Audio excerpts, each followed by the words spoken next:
We've been talking about how to stay within the planetary boundaries, how to achieve the Paris climate objective of keeping warming well below 2 degrees C, even pursuing an upper limit of 1.5 degrees Celsius.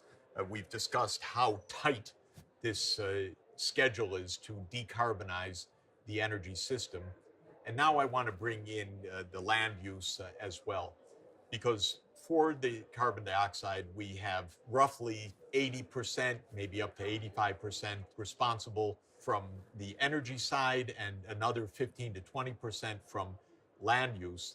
Altogether, we need to do what the Paris Climate Agreement noted, and that's to make sure that by mid-century or a little bit after mid-century, what we're putting up is no more than what we're taking out, or in the jargon, that the sources, that means what we're emitting, are balanced by the sinks. That means what we're removing through natural processes or through industrial processes like carbon capture and sequestration. So here's how the Paris Climate Agreement put this. It says that in order to achieve the long-term temperature goal, that is to stay well below 2 degrees Celsius and pursue an upper limit of 1.5 degrees, parties aim to reach the global peaking of greenhouse gas emissions as soon as possible. And then it says to achieve what we know needs to be done in accordance with best available science. That's kind of a shorthand for a carbon budget. We're going to have to achieve, quote, a balance between anthropogenic emissions by sources and removals by sinks in the second half of this century. In other words, what goes up has to be balanced by what comes down. The sources have to be balanced by the sinks. Now, the carbon cycle has lots of different components to it. And this graphic is a kind of cartoon of the major sources and sinks of CO2. So if you look at the factory with its stream of exhaust gases coming out of the chimney, that is a source of carbon dioxide. That's burning fossil fuel and emitting CO2 into the atmosphere. If you look at that patch of forest just to the right of the factory, that's another anthropogenic source of carbon dioxide when we cut down the forests. Then there are the biological sources of CO2 when the leaves drop in the fall of deciduous forests, and those leaves are released through biological processes of the bacteria and others that feed on them.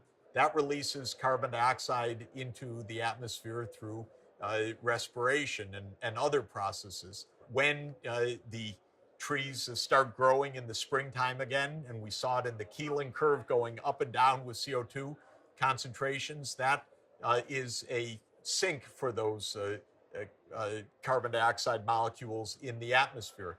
The oceans also release CO2 that is dissolved carbon dioxide in the oceans, just like your glass of soda releases carbon dioxide into the air.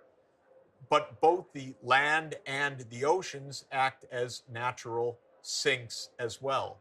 So what are the sinks? In other words, the places that pull the carbon dioxide from the air back into land or geologic formations or into the oceans. They are both human-made sinks and natural sinks. So what would a human-made sink be? That's shown as a pipe, in effect, from the factory to beneath the Earth's surface. That's the carbon capture and storage. The idea is burn coal at your gas plant, you end up with an exhaust stream of carbon dioxide, use various chemical processes to capture that CO2, and then pump it underground, perhaps to a saline aquifer, some water aquifer under the ground, or pump it into a different kind of geologic formation where there is space, pore space for that carbon dioxide, or pump it into a natural seismic zone, say in Iceland, where the CO2 would quickly join with other minerals and become mineralized and stay underground as in a mineral process. So that is a human-made sink, carbon capture and sequestration, sticking the CO2 under the ground. But as I've already suggested, there are also biological sinks as well.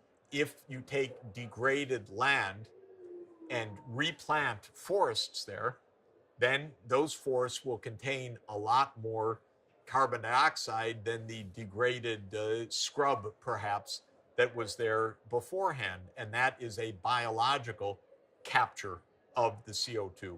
There are ways, scientists think, to encourage the soils to take up a lot of carbon dioxide in the soils, not in the plant matter above the ground, but in the root structures and in other biological forms below the ground in carbon soil.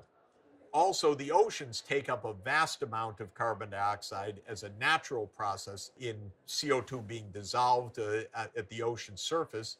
There have been ideas, generally not too popular, not too convincing, to encourage the oceans to absorb more CO2. One problem with that is that when CO2 dissolves in the ocean, as is happening naturally, by our high atmospheric concentrations leading to more carbon dioxide being dissolved in the ocean surface, the ocean acidifies because the CO2 in the ocean water produces H2CO3, a carbonic acid. It releases hydrogen proton. In other words, it acidifies the ocean. That means the pH of the ocean is reduced. The pH of the ocean has already declined by about 0.1 unit of pH or a little bit more. That's 25 to 30% increase in proton concentrations in the ocean, in the acidity of the oceans. And that absolutely is a profound threat to the marine ecosystems, for instance, the corals or the shellfish, which are now living in a more acidic environment because the CO2 is dissolving in the water and turning the oceans more acid. So that carbon cycle is crucial for the carbon budget. It tells us that there are basically two ways to store the CO2 emitted into the atmosphere. One is capture it, stick it underground, make sure it stays, or by going from the deforestation underway right now to the reforestation and afforestation. Reforestation is putting forests up where they used to be before they were chopped down. Afforestation is creating new forests and bolstering soil carbons through better farming practices or better land management practices, but in short, biological storage of CO2.